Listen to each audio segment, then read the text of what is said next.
영상 제일 처음에 나왔던 글귀를 혹시 기억하시겠습니까? 교회라는 나무는 세 가지 액체를 먹고 자란다. 수고의 땀, 기도의 눈물, 순교의 피. 터툴리아니아라는 초대 교부가 했던 말입니다. 교회라는 나무는 세 가지 액체를 먹고 자란다. 수고의 땀, 기도의 눈물, 순교의 피.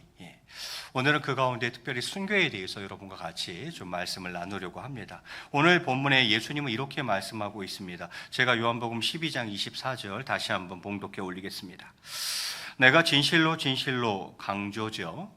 내가 진실로 진실로 너희에게 이르노니 한 알의 밀이 땅에 떨어져 죽지 아니하면 그냥 한 알 그대로 있고 죽으면 많은 열매를 맺느니라. 이렇게 예수님 말씀하십니다. 많은 열매가 맺히지 않는 이유는 무엇 때문입니까? 최소한 오늘 이 말씀의 근거에 본다면 많은 열매가 맺히지 않는 이유는 무엇 때문입니까? 내가 죽지 않기 때문입니다. 내가 죽지 않기 때문에 열매가 맺히지 않고 나 하나 그대로 그냥 나만 있는 거예요. 그러면서 25절에 이어서 주님 이렇게 말씀하셨죠. 자기의 생명을 사랑하는 자는 잃어버릴 것이요 이 세상에서 자기의 생명을 미워하는 자는 영생하도록 보존하리라. 굉장히 역설적인 이야기를 하고 있습니다. 순교에는 저는 몇 가지 종류가 있다고 생각해요. 첫 번째는 신앙을 지키기 위한 순교가 있어요. 신앙의 그 정조, 이 세상에서 나의 그 신앙의 정절을 지키기 위한 순교가 있겠죠. 대표적인 예를 들자면 다니엘과 그의 세 친구들을 들 수 있겠습니다. 바벨론의 느부갓네살 왕이 금신상을 제작하죠. 바벨론 제국의 느부갓네살 왕이 자신의 신상을 제작했습니다. 금신상을. 그리고는 온 나라와 백성들에게 절할 것을 명령합니다. 그리고 절하지 않는 자는 맹렬히 타는 풀무불에 던져 넣을 것이라고 그렇게 엄포를 놓죠. 이때에 누가 절하지 않습니까? 다니엘의 세 친구가 절하는 것을 거부합니다. 이 사실이 왕의 귀에 들어갔어요. 그래서 왕이 그들을 불러다 놓고 먼저 사실 확인하고 너희들 정말 절 안 했어? 맞아? 사실 확인하고 그리고 회유를 하죠. 왜냐하면 이 다니엘과 다니엘의 세 친구는 느부갓네살 왕이 굉장히 신임하는 그런 신하였기 때문에 죽이기 아까운 거죠. 그래서 사실 확인하고 회유를 합니다. 알았어, 너희들 잘 몰라서 그런 거지?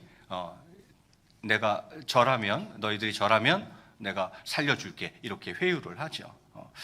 그때의 그에 대한 대답이 무엇입니까? 그때의 세 친구의 답변이 바로 다니엘서 6장 16절부터 18절까지 있는데 한 절씩 제가 천천히 봉독해 올리겠습니다.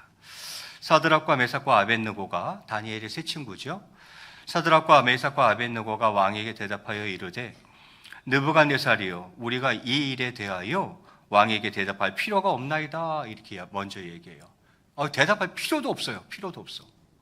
왕이요, 이 일에 대해서는 우리가 당신께 뭐 할 말 없습니다. 무슨 말입니까? 이미 마음 정했다는 거예요. 뭐 하기로? 절 안 하기로. 그러니까 뭐 굳이 말할 필요가 없다는 거예요. 여러분, 그 당시 세계를 제패하는 나라는 바벨론 제국이었어요. 그 제국의 왕입니다. 그런데 왕에게 뭐라고 이야기합니까? 대답할 필요 없습니다. 이렇게 이야기하는 거예요. 그리고는 17절에 뭐라 그럽니까? 왕이요, 우리가 섬기는 하나님이 계시다면 우리를 맹렬히 타는 풀무불 가운데에서 능히 건져내시겠고 왕의 손에서도 건져내시리이다. 이렇게 이야기를 합니다. 하나님이 계시다면 하나님이 이 풀무불 가운데서 우리 건져내시겠죠. 그리고 왕의 손에서도 건져내실 것입니다. 왕이 더럽게 기분 나빴겠죠. 내가 지금 누군데? 제국의 왕인데 니네의 생사 여부가 지금 내 손에 달려있는데 뭐라 그러는 거예요? 하나님이 왕의 손에서도 건져내실 겁니다. 이렇게 이야기를 하는 거예요. 그러면서 그렇게 안 하셔도 그렇게 안 하셔도 그 말이 바로 18절에 나오죠. 이 유명한 말씀이 그래서 여기서 나오는 겁니다. 우리 같이 18절을 한번 같이 읽겠습니다. 시작.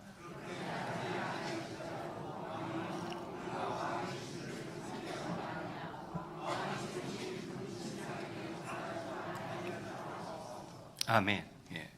하나님이 혹 그렇게 하지 않는다 하실지라도 우리는 왕의 신들 섬기지 않을 거고, 왕이 새긴 금신상 절하지 아니할 줄을 아옵소서, 이렇게 이야기를 해요. 안 하겠다는 거예요. 무슨 말입니까? 하나님이 우리 구하든 안 구하시든 그게 중요한 게 아니라 하나님은 하나님이시라는 거예요. 그러면서 자신들의 신앙을 굽히지 않습니다.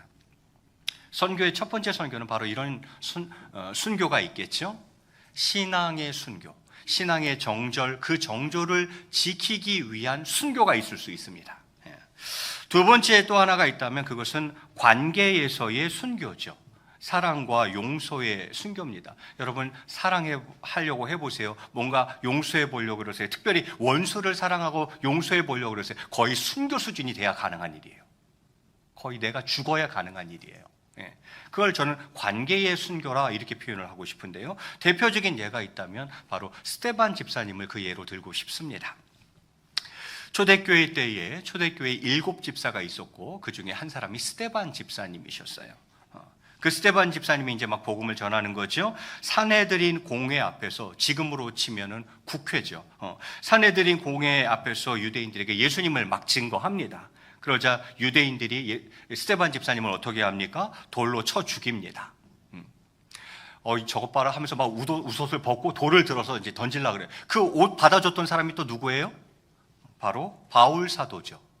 예수님 만나기 전 바울 사도 말이죠. 그래서 그때 이름은 사울이었죠. 사울 청년. 그 사울 청년이 스데반 집사 죽을 때에 일조한 사람이에요. 스데반 집사 막 돌로 쳐 죽이려고 막 사람들이 웃어 벗고 막 돌 들고 있을 때 옷 내가 맡아줄게, 돌 던져 하면서 그 옷 받아줬던 사람이 바로 바울 사도입니다. 그리하여서 스데반 집사가 돌을 맞아서 그 자리에서 죽죠. 그 돌 맞아 죽어가면서 했던 그 기도가 사도행전 7장 60절에 기록되어 있는데 이렇게 기도하네요. 무릎을 꿇고 크게 불러 이르되 주여 이 죄를 그들에게 돌리지 마옵소서, 이 말을 하고 자니라, 이렇게 되어 있어요. 주님, 이 죄를 그들에게 돌리지 마십시오, 이렇게 기도드리고 이 말을 하고 소천했다, 이렇게 되어 있네요. 예수님의 모습과 너무 많이 닮았습니다. 예수님도 이 말씀 하셨죠. 십자가에서 마지막 호흡 다하는 마지막 기도 가운데 이 기도 하셨어요. 예수님의 모습을 너무 많이 닮았죠. 이렇게 스데반 집사님은 신약 시대의 최초의 순교자가 되십니다. 신약 시대 최초 순교자는 스데반 집사님이에요. 여러분, 저는 이 순교를 관계에서의 순교라, 아니 나를 지금 돌로 치는데 나를 돌로 쳐 죽이고 있는 사람들인데 그 사람들을 향해서 하나님께 기도하기를 그들의 죄를 그들에게 돌리지 말라고 사랑의 기도, 용서의 기도를 올려드리고 있잖아요. 저는 이것을 관계에서의 순교, 사랑과 용서의 순교라고 저는 말씀드리고 싶어요. 여러분, 사랑하려면 거의 순교하는 지경이 돼야 돼요. 누군가를 특별히 원수, 그걸 용서하려면 거의 내가 죽어야 돼요. 순교 수준이 되지 않으면 절대 사랑과 용서는 불가능하고 관계 회복은 어렵습니다. 자, 이런 순교가 있고 마지막 한 가지 순교가 또 있다면 그것은 복음을 전함에 있어서의 순교죠. 전도의 순교가 있어요. 전도하다가 순교할 수 있어요. 그 예는 아까 그 청년입니다. 사울 청년. 바울 사도가 그 대표적인 예라고 할 수 있겠어요. 사도행전 20장 22절에 보면 이렇게 기록하고 있습니다. 보라, 이제 나는 성령에 매여 예루살렘으로 가는데 거기서 무슨 일을 당할는지 알지 못하노라. 내가 지금 어디로 가겠다는 거예요? 예루살렘으로. 거기 가면 무슨 일을 당할지 알지 못한다, 이렇게 이야기를 해요. 그리고는 이어 23절에 오직 성령이 각 성에서 내게 증언하여 결박과 환난이 나를 기다린다 하시나, 이렇게 되어 있어요. 말이 두 구절이 말이 안 맞죠? 22절에서 금방 뭐라 그랬어요? 나 예루살렘으로 가는데 거기서 무슨 일을 당할지 알지 못한다 그랬어요. 그런데 23절에서 뭐라 그래요? 오직 성령이 각성해서 나에게 증언하여 성령님 나에게 알려주셔서 결박과 환란이 나를 기다린다고 알려주셨다라는 거예요. 이게 무슨 말이에요? 모르긴 뭘 몰라요. 알면서 간 겁니다. 예루살렘에 가면 결박이 있고 환란이 있다는 것을 알면서 간 겁니다. 알면서 전도하는 것이죠. 왜 그렇게 했을까요? 바울이 왜 분명히 예루살렘에 가면 내가 결박당하고 환난 당할 것이라는 것을 성령이 알려줬고 알고 있는데 왜 그러면 거기 갔냐 이 말이에요. 왜 거기 가서 전도를 했냐 이 말이죠. 이유를 이어 24절에 이렇게 기록하고 있습니다. 우리 뜻을 잘 생각하시면서 같이 읽겠습니다. 시작. 내가 달려갈 길과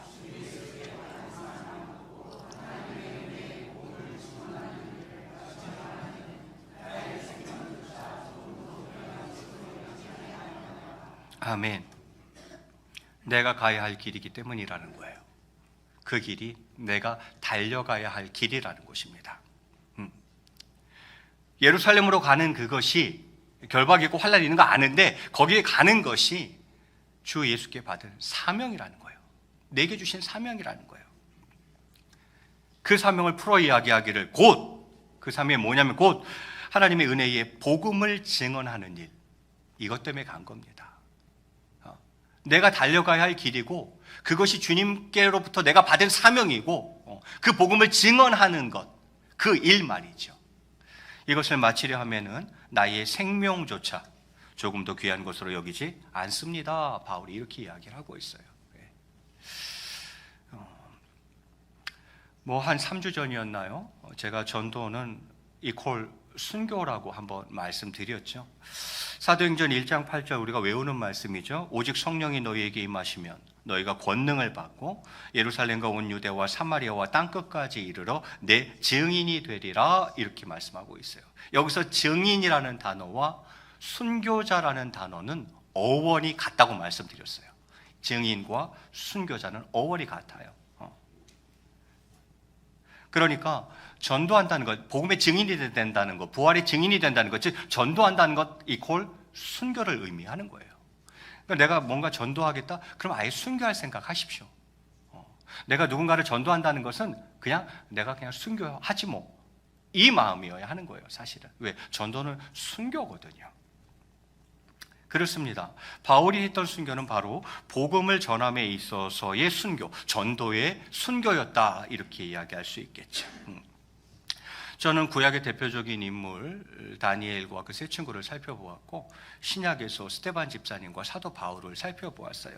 마지막 하나 더 살펴보고 싶은 부류는 바로 초대교회 성도들입니다.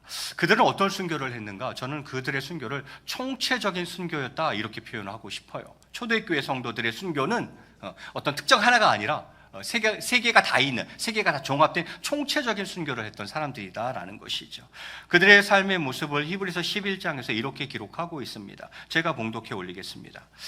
여자들은 자기의 죽은 자들을 부활로 받아들이기도 하며 또 어떤 이들은 더 좋은 부활을 얻고자 하여 심한 고문을 받되 구차히 풀려나기를 원하지 아니하였으며 심한 고문을 받되 구차히 그냥 풀려나기를 원치 않았다 이렇게 이야기를 합니다. 또 36절에는요 또 어떤 이들은 조롱과 채찍질 뿐 아니라 결박과 옥에 갇히는 시험도 받았으며 37절에요 돌로 치는 것과 톱으로 켜는 것과 시험과 칼로 죽임을 당하고 양과 염소의 가죽을 입고 유리 방황하여 궁핍과 환난과 학대를 받았다 이렇게 이야기를 합니다. 그러면서 38절에 그 유명한 말씀이 또 나오는 거죠. 우리 38절 한번 또 같이 읽겠습니다. 시작. 이런 사람은 세상에 감당하지 못하느니라. 그들이 광야와 산과 동굴과 토굴에 유리하였느니라. 아멘. 이런 사람은 세상에 감당하지 못하느니라. 세상이 감당치 못하는 자들이었다라는 거예요. 초대교회 성도들은 정말 세상이 감당치 못하는 그런 사람들이었다라는 거예요. 우리는요, 그러면 우리는요, 세상이 감당이 안 되는 사람들, 세상을 감당을 못하는 사람들 아닙니까? 세상이 우리 그리스도인들을, 성도들을 저 인간들 뭐야 저거 감당이 안 되네 하는 그런 존재가 아니라 우리가 세상을 감당을 못하는 거예요. 세상이 감당이 안 되는 거야. 이런 우리의 모습은 아니냐라는 거죠. 여러분, 히브리서 11장 말씀, 이것은 초대교회 성도들의 삶이었습니다. 이것이 당시 그리스도인들의 모습이었습니다. 그들은 총체적인 순교를 했습니다. 신앙을 지키다가 순교하고, 핍박이 워낙 거세니까 지하 동굴, 카타콤이라 그러죠. 지하 동굴에 가서 막 예배하고, 그 신앙의 정절을 지키다가 순교하는 거예요. 사자밥 되고, 톱으로 썰려 죽고, 사지가 찢겨 죽고, 이게 초대교회 성도들의 삶이었고 초대 그리스도인들의 신앙이었어요. 이렇게 신앙의 순교도 있었고, 또 자신들을 핍박하는 자들에게 맞대응하지 않고 그들을 사랑하다가 그들을 용서하다가 또 순교하는 거예요. 관계의 순교죠. 초대교회 그리스도인들, 그 성도들은 맞대응하지 않았어요. 무력으로 그들에게 항쟁하지 않았어요. 오히려 그들을 위해 기도하고, 나를 돌로 쳐 죽이는 그 사람들을 사랑하고 그들을 용서하다가 그렇게 죽어갔어요. 관계의 순교죠. 그리고는요, 전도하다가 순교합니다. 전도의 순교죠. 그렇습니다. 초대교회 성도들의 삶은 이처럼 총체적인 순교였습니다. 순교. 이 순교에 대해서 예수님은 누가복음에서 이렇게 말씀하고 있습니다. 우리 9장 24절 제가 먼저 봉독합니다. 누구든지 자기의 목숨을 구원하고자 하면 잃을 것이요, 누구든지 나를 위하여 자기의 목숨을 잃으면 구원하리라. 역설이죠. 역설입니다. 자기 목숨을 구원하고자 하는 자는 오히려 잃을 것이고, 자기 목숨을, 나를 위해서, 복음을 위해서 자기 목숨을 잃는 자는 오히려 얻을 것이다 라고 이야기하고 있어요. 순교를 지금 말씀하고 있습니다. 그러면서 26절에 이렇게 말씀합니다. 우리 26절은 같이 한번 읽겠습니다. 시작.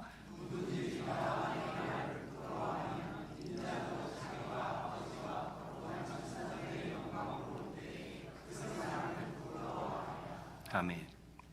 내가 부끄럽냐? 너희들은 내가 부끄럽냐? 내 말이, 내 말씀이 그렇게 부끄럽냐? 그럼 나도 나중에 너희들을 부끄러워하리라. 예수님이 이렇게 말씀하고 있는 것이죠.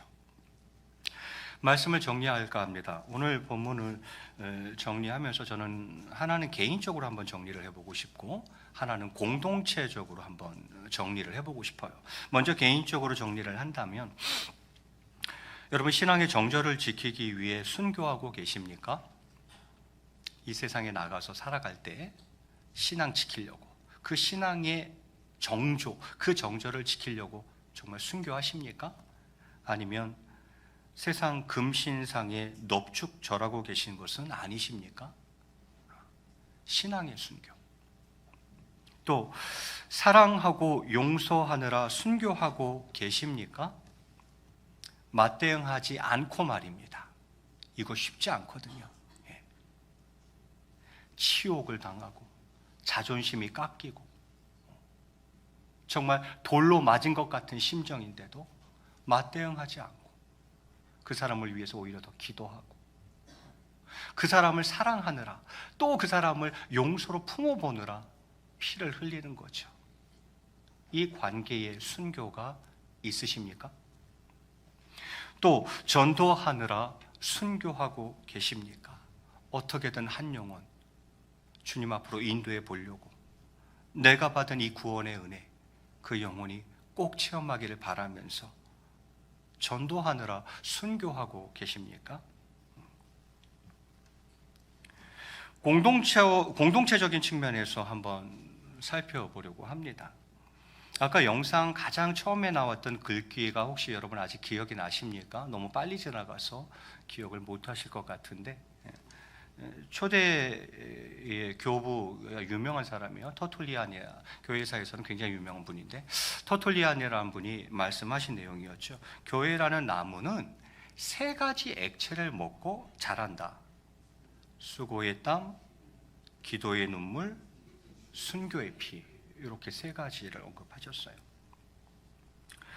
수고의 땀이 있으니 지금 교회가 자라고 있는 것입니다. 여러분, 그냥 자라는 것 같아요? 아니요. 누가 지금 수고의 땀을 흘리고 있는 거예요. 모르죠. 다 모르죠. 그런데 어느 구석에서 아무도 알아주지 않는데 누군가가 지금 수고의 땀을 흘리고 있는 거예요. 그래서 지금 교회가 자라고 있는 거예요. 또요, 기도의 눈물. 기도가 없으니 지금 교회가 자라지 않는 것입니다. 기도가 없으니, 기도의 눈물이 없으니 교회가 자라지 않는, 열심히 해도 소용없어요. 아무리 따고 열심히 해도 소용없어요. 교회가 자라려면 반드시 기도의 눈물이 있어야 돼요. 교회가 기도의 눈물이 없어, 교회가 안 자라는 겁니다. 열심히 하면 잘할 것 같죠? 절대 안 자랍니다. 기도가 없기 때문이죠. 순교의 피. 이 순교 세 가지로 말씀 다 드렸죠? 신앙의 순교, 관계의 순교, 전도의 순교. 신앙의 순교. 성도들이 세상에 나가서 신앙의 정절을 지키지 않으니까 교회라는 나무가 자라지 않는 겁니다. 안 자라는 거예요. 순교의 피가 있어야 이 교회가 자라는데, 그 순교의 피 중에 신앙의 순교, 그 신앙의 순교가 없는 거죠. 교회가 자라지. 아니 목사님, 우리가 세상에 나가서 사는 것과 교회가 성장하는 것과 무슨 상관이 있습니까? 아무 상관이 없어 보이는데요. 상관이 있습니다.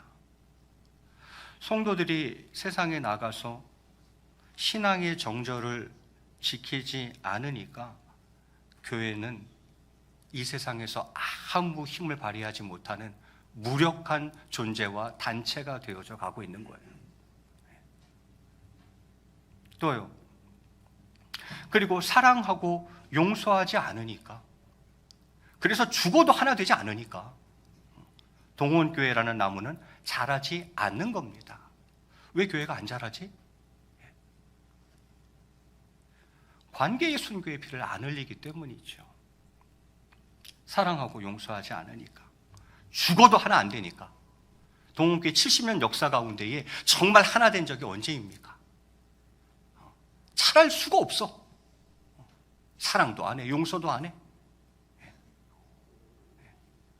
하나가 안 돼. 교회가 잘할 수가 없습니다. 또요, 동원교회라는 나무가 자라고 있는 곳은 누군가 전도하느라 순교의 피를 흘리고 있기 때문인 것입니다. 그냥 자라는 것 같아요? 아니요. 아무도 모르지, 또 아무도 몰라. 그런데 누군가 있어. 누군가가 지금 그 전도하느라 순교의 피를 흘려주고 있는 거죠. 그 피 때문에 교회가 자라는 거예요. 그 피. 네.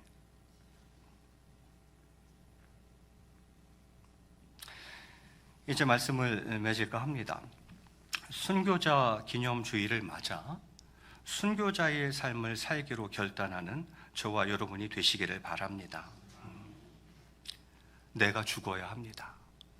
내가 죽어야 돼요. 내가 죽지 않으면 절대 열매 없습니다. 그저 아주 퍼렇게 살아있는, 시퍼렇게 살아있는 나 하나 남아있겠지. 안 죽으니까, 끝까지 안 죽으니까 나는. 내가 썩어져야, 내가 죽어야 열매가 맺혀. 이게 순교의 피예요. 그래야 열매가 맺혀요. 내가 죽어야 합니다. 여러분, 세상에 나가서 신앙의 정절을 지키셔야 됩니다. 신앙의 정절을 지켜야 돼요. 그 피를 좀 흘려줘야 돼요. 그 순교의 피가 교회를 자라게 합니다.